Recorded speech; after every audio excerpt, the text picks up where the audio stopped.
So, hey, Candace Owens uh, doesn't like Jews.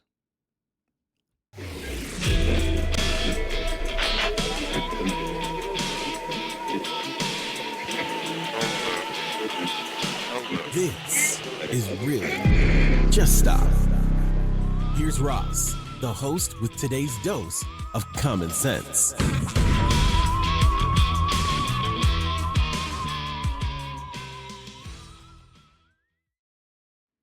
Hello, everybody. Welcome back. First, some housekeeping issues. If you hear me sniffling or coughing at any point during this episode, is because I have the flu.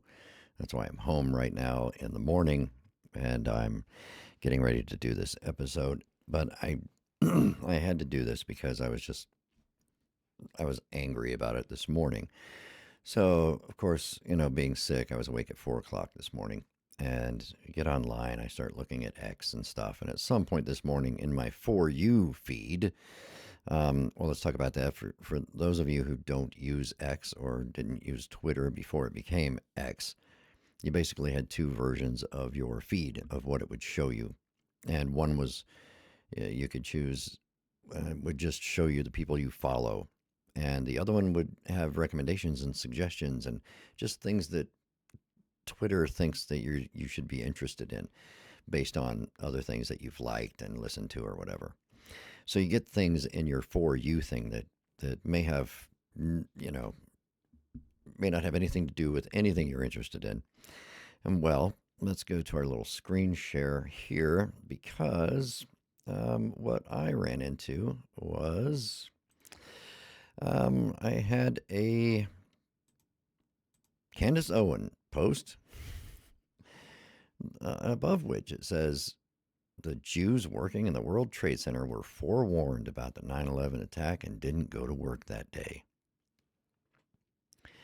Well, we're going to listen to that and we're going to go over it, but I wanted to say a few things first. First of all, hey, I don't know who Candace Owens really is. I mean, she's just listed as a commentator or something like that on the internet. I know who she is, but I don't know how she got famous or what she's known for. She's a very handsome woman. Okay, she's pretty, which is probably why people pay attention to her. She's obviously intelligent. She's articulate. But that doesn't mean you know what you're talking about. And you can still be dumb as a bag of hammers and have those traits when it comes to specific things. So we're going to go over this. I'm going to let you listen to it. For those of you who are only listening, I'm going to read some things in a reply to Candace, who did her own research. And we're going to show you why it's wrong. But this post was from a page on Dr. Anastasia Maria Laupus, or however you would say it. I don't know. But the good doctor, who supposedly is a medical doctor and is from Denmark, from Copenhagen. Is that Copenhagen? Is that how they say Copenhagen? Anyway, I don't know. Probably not. But I have no idea who she is either, and I don't understand how she got into my For You feed. But I decided I should look at her too and figure out, why is she sharing this Candace Owens thing? Oh, it's because she hates Jews. Yep. Yeah, she's going to expose Israel, Anna Paulina Luna. She shared all the Kanye West things. I know he wants to be called Ye, but I'm sorry. You're too fucking stupid for me to do what you want to do. But anyway, everybody knows that Kanye hates the Jews, and she's sharing all of that stuff. And I thought, well, maybe she's sharing it just to bring attention to these issues, these issues of antisemitism. No. And no, not at all. Because look at this one. If you're watching, what did they blow up this time? She asks. And what's playing is a video of some Jewish guys dancing, celebrating something. And that goes back to the conspiracy theory that there were Jews who were celebrating the destruction of the Twin Towers. And the Israelis did it. The Israelis were behind it, and all these other things. But let's go right to this Candace Owens rant so that we can discuss it. And I'm gonna point out to you the things I'm gonna let her finish on a lot of this stuff, but we're gonna point out some things that are absolutely wrong in her thinking and her quote unquote research. Look at what they did to Julian Assange. Coming in after she was talking I'll about tell you something guys else. In the 9/11 comments section from last week, you Okay, guys were first of all, dropping let all sorts. She has a 9/11 comments section on her whatever website or whatever. Seems sus, as the kids of would say. tidbits had me at the edge of my seat, and I began researching things I had never even heard of, and I am now completely shaken. I think I showed you guys that video of the Israelis who were celebrating. Turned out that they had connections to the Israeli intelligence apparatus, and the FBI pretty much just let him go for whatever reason. Said, okay, we looked into it, no further follow-up. This was thoroughly investigated, and there were apparently some connections between some of the guys who were there and Israeli intelligence. There were some other suspicions. There were some other conspiracy theories that surrounded this group of people, none of which really involved them being happy that the World Trade Center had been attacked. But they were detained and they were basically sent back to Israel. And there were some other details. We might look into that some other day. But so a little off the mark with these remarks, but her remarks are coming strictly from the the conspiracy world. Then that sort of got memory hold. Memory hold is an expression where they basically never talk about it again, and then we all just forget that it ever happened, and we move on. Well, one of you guys commented and said that I should look into the Israelis that were working at the World Trade Center who were forewarned of the attack. Wait. Now, I want you to remember what she just said. The Israelis who were working in the World Trade Center who were forewarned of the attack. Those words specifically, oh, please do go on. And oh my God, yes, that is another thing, after I researched, that has been completely memory hold, but it is true. Is it?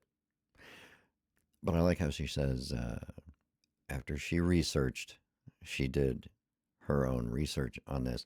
Now, okay, I've written articles about doing your own research.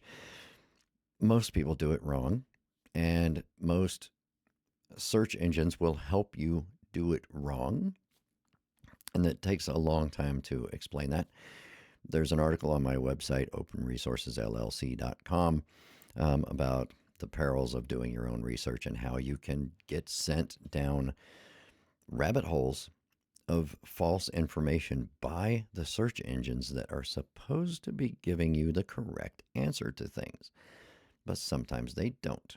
Sometimes they're confused. Sometimes they're trying to influence you. And sometimes you type in the wrong search parameters and you're going down a rabbit hole before you know it. Your head is full of bullshit that is in no way related to the truth of what you were trying to research in the first place. Go read that article. We can talk about it some more. I've been considering writing another one, a follow-up to that, and I just haven't had time to do it yet, but maybe in the near future. So I'm going to show you guys, by the way, because before they say I'm a conspiracy theorist, I had to make sure that I had all of the relevant documents, She doesn't. The relevant links, and I'm going to include those links for you guys. So just check out the episode. You can look at the links yourself. Here is the very true story of what went down on 9/11. There was an instant messaging service that was called Odigo. Maybe I'm saying it wrong. Odigo, O-D-I-G-O. It was Israeli-owned and operated, and they had headquarters that were based 2 blocks away from the World Trade Center. We're going to have to actually look that up to figure out where it is. So anyway, what did it say? 11 Broadway? I think that's what it said in there. Okay, let's go. Now, this is according to Haaretz. I'm sure I'm not saying that right. I don't know if you are. It's a very popular Israeli publication. Check out this headline from them, published September 26th, 2011. So that is 15 days after the attack. It says, Odigo workers were warned of the attacks. That is the headline. And I'm going to read you this piece of the article verbatim.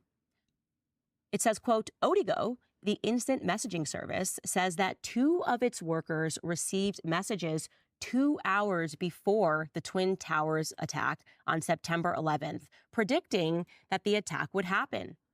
And the company has been cooperating with Israeli and American law enforcement, including the FBI, in trying to find the original sender of the message, predicting the attack, end quote. Seriously, you guys, what the F? What? And that's not all. That's not all. It's going to get even crazier. That's 2 weeks not after all. 9/11. Here's my thing, though. Why is she afraid of saying fuck? I mean, she's filling people's heads full of bullshit and conspiracy theories and nonsense. What's wrong with just saying the word fuck? When you say what the F, everyone knows what you're trying to say and what you're implying. Just fucking say it. I don't know. What do you think you're some nun or something? You can't say it. Well, then, according to your own religion, just because you thought it, you've already done that sin. So you might as well just say it. Just say fuck. 11, Alex Diamandis, and by the way, Real he person. was Odigo's vice president. This is the vice president of the company. Yep. Said that the messages said something big was going to happen in a certain amount of time. And it did, almost to the minute. So for whatever reason, the forewarned Odigo employees did not feel the need to pass that terror warning on to the authorities in New York, an act that would have saved thousands of lives.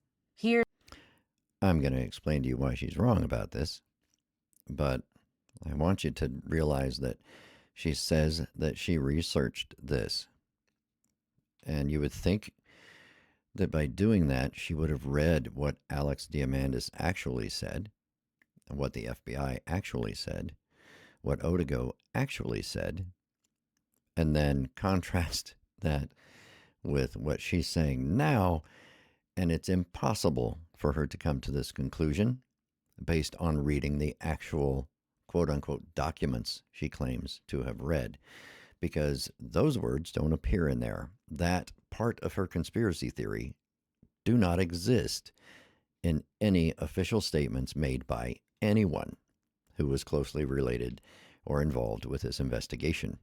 These are words that she has found somewhere else on Reddit, or what? Actually, I'm going to show you where she found them, or I'm going to show you the origins of how she got this information. But we're going to let her just ramble on for a couple of more minutes. here's a CNN report from September 28, 2001, further cementing that fact.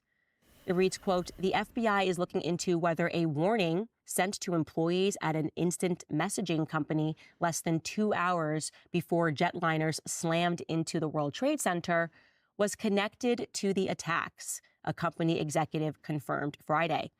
Alex Diamandis, vice president for sales and marketing with Odigo Incorporated, said there was nothing specifically about the attacks in the message, but he said it was suspicious in nature, especially because of its timing. Quote, I would describe it as a threat, a warning. Diamandis declined to comment further on the content of the message, citing the ongoing investigation. Now, what did she just read? What did she just read? I'm going to show you what she just read. But she just read the statement from the very guy she was claiming could have warned everyone. And he didn't say anything about the things that she said. He didn't say any of that. So we'll give her a couple of more minutes. 2 employees at the Odigo office in Israel received the message at about 7 a.m. Eastern. There's another important thing to remember. 2 employees in Israel received the message. On September 11, 2021, he said. After the attacks, the staff decided to scour the server logs in order to determine the source of the message, Diamandis said. Information was then passed on to Israeli authorities. After the attack, they traced down the messages and turned it over to the Israeli security services. they had no idea that those messages may have or may not have anything to do with the New York City attacks on 9/11. The attacks happened, and they said, "Oh, we had some weird messages this morning. We should dig those out." And then they turned them over to the Israeli authorities. How could they have warned people in New York when they didn't themselves think that it was a message about someone flying planes into the World Trade Center? And I'm going to show you the other sources where it's explained that the message didn't mention New York. It didn't mention a terrorist attack. It didn't mention the World Trade Center. It mentioned nothing. It was a generic kind of threat that I'm sure Israeli companies receive all the time, which is probably why they didn't pay much attention to it until after the terrorist attacks on the World Trade Center. And they went, wait, we just got this one a couple of hours ago. I wonder if it's related. And they turned it over. So Candace is contradicting herself repeatedly in her little rant.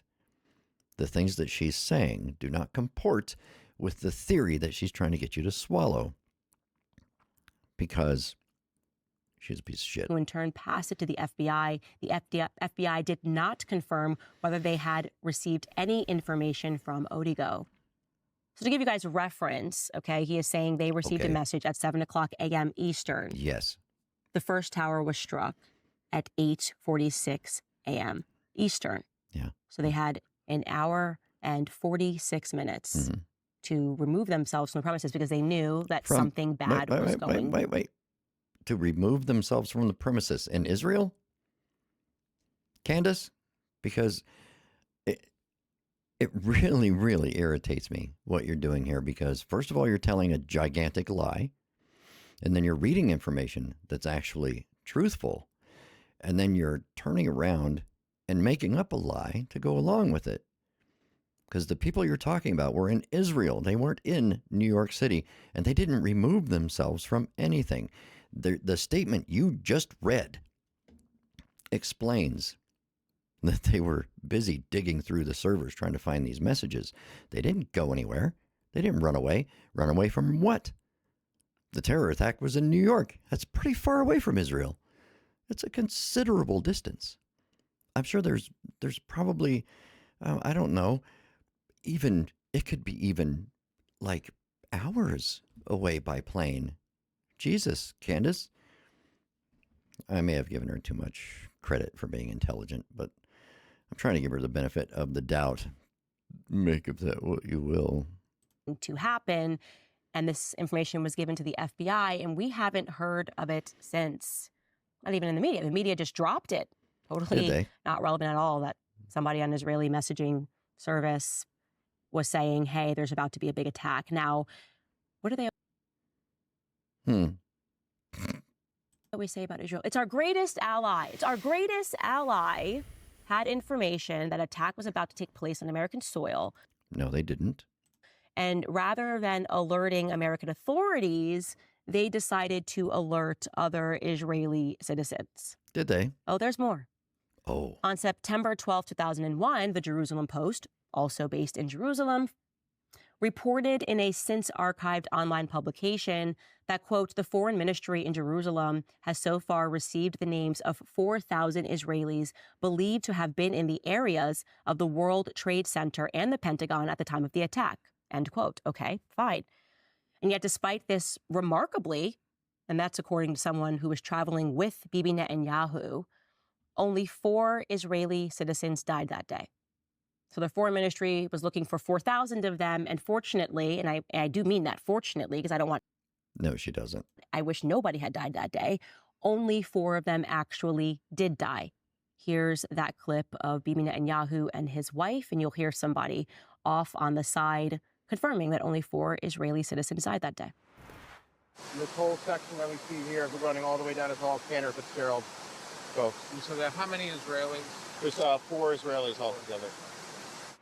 Okay, fine. Okay.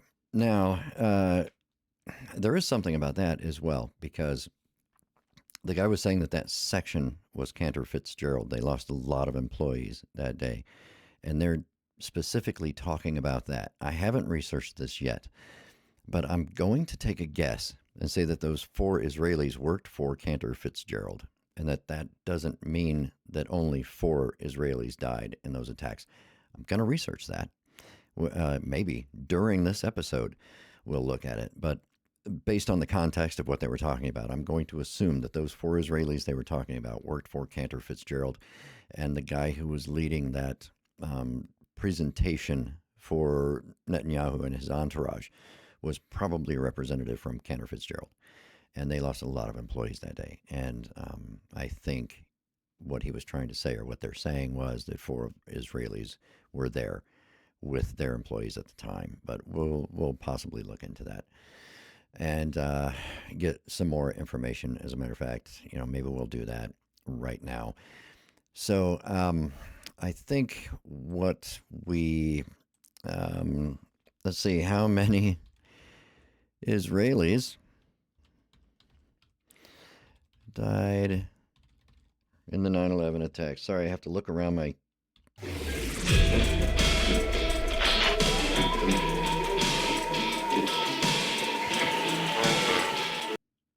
I decided to play my intro again. Oh my gosh, look at that. It's all messed up. So I'm not going to pause or anything. I'm just going to keep going. And we're going to say 9/11.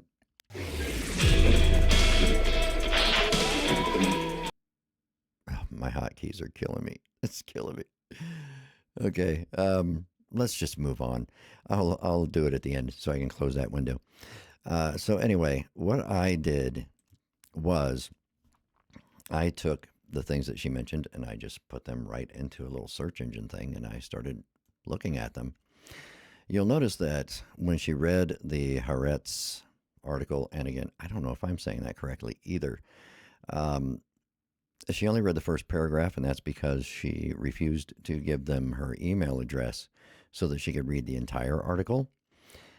So she's really concerned about her privacy. She doesn't want the Jews having her email address, apparently. And she's a cheap ass, so she didn't want to subscribe, which you can do. I don't know if it's a worthy paper. I've read many articles on their website over the years. But you never take one source. Never just deal with one source. But she read you the first paragraph. The second paragraph says, Misha Makover, CEO of the company, said that 2 workers received the messages and immediately after the terror attack informed the company's management, which immediately contacted the Israeli security services, which brought in the FBI. Now, that says something very different from what Candace is trying to tell you, that after the terror attacks, the employees said, hey, we have these messages. We should look at that. Next paragraph is a quote. I have no idea why the message was sent to these 2 workers who don't know the sender. It may just have been someone who was joking and turned out they accidentally got it right, and I don't know if our information was useful in any way in any of the arrests the FBI has made, said Makeover. Otigo is a U.S.-based company whose headquarters are in New York with offices in Herzliya. As an instant messaging service, Otigo users are not limited to sending messages only to people on their buddy list, as is the case with ICQ, the other well-known Israeli instant messaging application. It goes on. Otigo usually zealously protects the privacy, yada, yada, yada, but they're just saying that because of the nature of the thing, they turned it over to the FBI. So let's look up. If you go to Google and you just type in Alex, D-I-A-M, it will finish for you, and type in Alex Diamandis Otigo. And you'll get a whole series of articles that pop up, most of which are about the 9/11 thing, but some are about other things. So we're going to go to the first one, which is an ABC News article that says FBI releases yada yada, whatever it said. FBI releases photos, seeks public tips. And this is from September 27th, 2001. And it involves several things. For those of you who are watching, I'm going to scroll through this real quick. But for those of you listening, it's an article that contains multiple things that the FBI are looking into.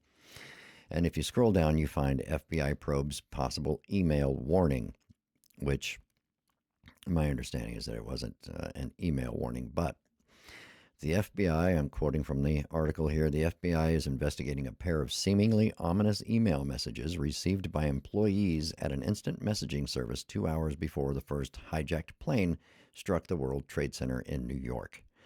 According to Alex Diamandis, the vice president of sales and marketing for Otago, 2 messages were received by a pair of employees at the U.S.-based company roughly 2 hours before the terror attack.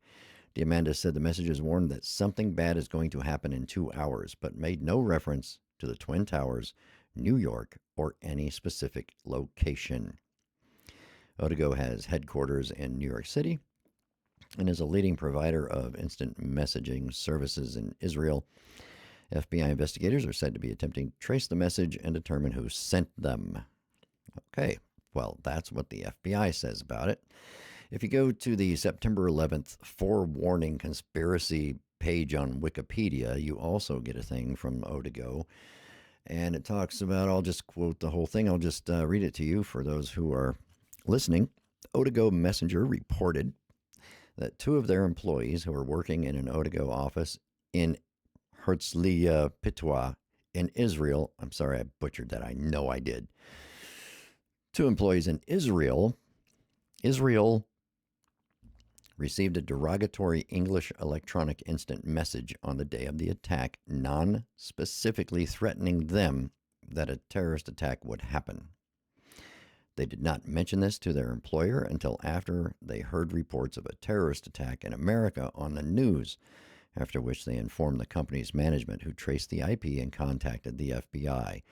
My understanding is that they turned it over to the Israelis, who turned it over to the FBI, but close enough. However, the threatening message did not mention the location of an attack. The notes ended with an anti-Semitic slur. Otago Vice President of Sales and Marketing, Alex Diamandis, later said that the message did not identify the United States or the World Trade Center as to be involved in the event, and that it could easily be coincidence. That because it's an Israeli-owned firm. It's a Jewish-owned company, so I'm sure they receive all sorts of threats all the time, and they probably receive all sorts of just slurs and anti-Semitic nonsense all the time. So it may not have been something that really struck them as being out of the ordinary. It's just Tuesday. Here's our latest "kill the Jews," message that we get all the time. But the message didn't mention New York. It didn't mention the World Trade Center. It didn't mention anything in particular. It just said something bad's going to happen in 2 years, you filthy Jew, or whatever it was. And they may have thought more like it was a direct threat against them at their, place of business. But they didn't pass this along until after the attack, when they went, "Oh, this could be related. We better turn this over to somebody." So you're contradicting yourself, Candace. They didn't tell anybody about this until after the attack, when they put connected the dots, which may not be connected at all, by the way. And they told their boss, who told the Israelis, who told the FBI. This was after the attack, so no one was told not to show up for work. Not only that, their offices in New York aren't in the World Trade Center. So, interesting how that would happen. But from that, you're extrapolating that the Israelis told the Jews not to show up for work that day because they had forewarning of this incident. And nobody has said that in any of these press releases, any of these investigative reports, none of it. The only people who are saying it is you and a whole bunch of other Jew-hating conspiracy theorists. So, back in October 2001, IT World Canada, I have no idea who these people are, but had an article called FBI Probes Advance IM Attack Warnings, and it goes through the whole thing as well. But this one goes on to say the message was a non-specific threat that did not mention the World Trade Center, Diamandis said. It was the timing that made it unusual. So, this is one that says Otago's headquarters is at 11 Broadway in New York, just a few blocks south of the World Trade Center complex, and in the area that was blocked off for a time following the attacks. So let's go on to another one. Otago, here's a lengthier one. Otago adds some clarification to the information that has been released. Diamandis today, this is lower down into the article, Diamandis today in a telephone interview also said the warning message did not identify the World Trade Center as the attack target. Diamandis declined to reveal any other information contained in the message, including whether the warning named the targets for the attack. Providing more detail would only lead to more conjecture, he said. He's trying to put a stop to people just making shit up, and he was also probably told to not talk about it by the security officials and the FBI while they were still trying to track it down. This was only a few days later. He did confirm that soon after the terrorist attack on New York, the Otago employees notified their management, who contacted Israeli security services. In turn, the FBI was informed of the instant message warning. And so there you have it. Everything that you're going to find out there about this contradicts what Candace Owens is saying. Now, if you look at the conspiracy theories, there's an interesting thing where it mentions who did talk about this. So let's skip this. We're going to go right back over to Google's, and I'm going to open up a new tab, and we're going to go Israelis. Wait a second. You know what? I need to, nope, not going to do that yet. Maybe it's already in here. Let me look. I thought I already had a link somewhere. Was it in the Wikipedia page? Oh no. Maybe not. No. No. Okay. Well, apparently not. Yeah, Iran. Let's see. Maybe it's in here. So anyway, the person who did say that he was that the Israelis called all the Jews and told them to stay home was Ayatollah Khomeini, whatever his name is. I always pronounce them all as Ayatollah Khomeini because he was the guy who was in charge during the Iranian Revolution all the way back when I was a kid. But yeah, let's see, the supreme leader, Ayatollah Khamenei, let's see, Khameni, so whichever one of those lunatics that is. Yeah, he had foreknowledge of these things. Now we've, because that's a reliable source, because that's who you want to, listen to, is that guy who's going to tell you that the Jews were behind 9/11.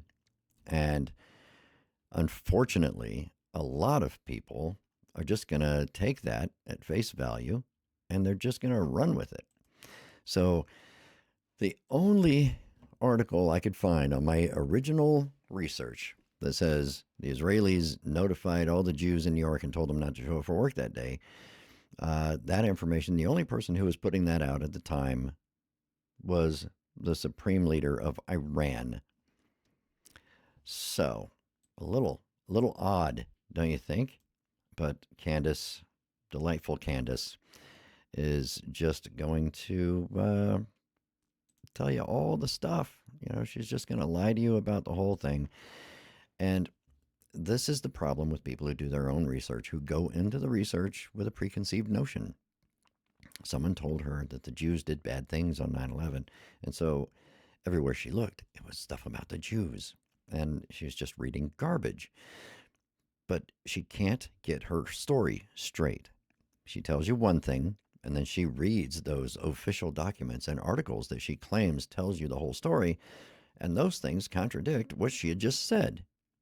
And then when she's done reading those articles, she goes back to this false narrative that the documents and articles don't support. She went right back to it like she had never read those things. I suspect that most of her listeners are dumb enough to not follow along, and they didn't see that. They didn't hear that happening. What she said isn't what happened. And then once she read you several things explaining what did happen, which contradicted what she said, She immediately reversed course and went right back to the conspiracy theory she held in the beginning, which wasn't supported by the very documents she cited. And that's how conspiracy theorists work. That's what they do. They do it all the time. They'll do it on every subject. They'll especially do it when it has anything to do with the Jews. But you'll see the same thing in the whole UAP thing, about the QAnon thing, all this bullshit from all of these people. They do the exact same thing. They'll say, oh, I don't know, XYZ happened, and here's an article that says that X, Y, and T happened. And then, see, I told you that XYZ happened, and CNN agrees with me, and stuff like that. They just play these games, and they're assuming that people have a short attention span or that they're stupid, because believe me, these grifter conspiracy theorists, they do believe that their followers and listeners are stupid, and that's how they're getting away with this con job. And they just assume nobody's going to pay attention, that it's all just going to be lost on them. And, they're just, this is all I have, stacks. Like Alex Jones always said, I got stacks of papers here that supports my position. We don't know what's in those papers, and he never reads anything out of those stacks. So, yeah, it's all the same bullshit. I guess we could thank Alex for teaching people those, circus sideshow things, those stage performer things. The use of props and overwhelming people with shotgun bursts of bullshit that come out of your mouth. And you'll see a lot of them do it. Candace Owens is one, but she's not as nearly bad as like Alex Jones. Another one is Russell Brand would be another one. Jeremy Corbell is another one, if you want to know the truth. And Lou Elizondo is another one. If you listen to them talk, they have this scattershot thing where they are throwing out so many things all in rapid succession that you can't absorb them all. So they're just overwhelming you with this barrage of information, most of which is irrelevant and a lot of which probably is false. And so, and what do they call it? Gish Gallop way of talking, where they're just like overwhelming you with constant information and you can't get a word in edgewise because they're just going to constantly talk you to death and they don't shut up. And so, or they're telling you irrelevant stories, where they're like, I don't know. I'm going to tell you about this UFO on the hill south of Los Angeles. But first, I need to explain to you what a hill is. And then let's describe Los Angeles. Let's describe the demographics, the topography, the weather patterns, and let's explain exactly how far away from Los Angeles this hill may be. And the elevation, of course, is going to be necessary in order to add, flair to the story. And then in the end, you're going to say there was a dot in the sky that disappeared, because the payoff at the end is useless. So they have to add in a whole bunch of superfluous detail in order to make the story interesting. And most of it is absolutely unnecessary, irrelevant, and pointless, and stupid. So that's what people do. But Candace, I'm sorry. You're absolutely wrong. The things that you read yourself to your listeners were wrong. They didn't match the conspiracy theory that you're claiming happened. So I'm going to give you 7 hammers. I'm going to use a hammer scale, a scale of 1 to 10 hammers based on how stupid someone's conspiracy theory is. So you're getting 7 out of 10 hammers because you are as dumb as a bag of hammers. And thank God you're cute, because I don't know how you would have survived otherwise. The Jews didn't do everything bad in the universe, people. And if you believe they did, you might be a Nazi. Thanks for listening to this episode of Really? Just Stop with your host, Ross. Make sure to like and subscribe on your favorite podcast platform so that you never miss a dose of some common sense.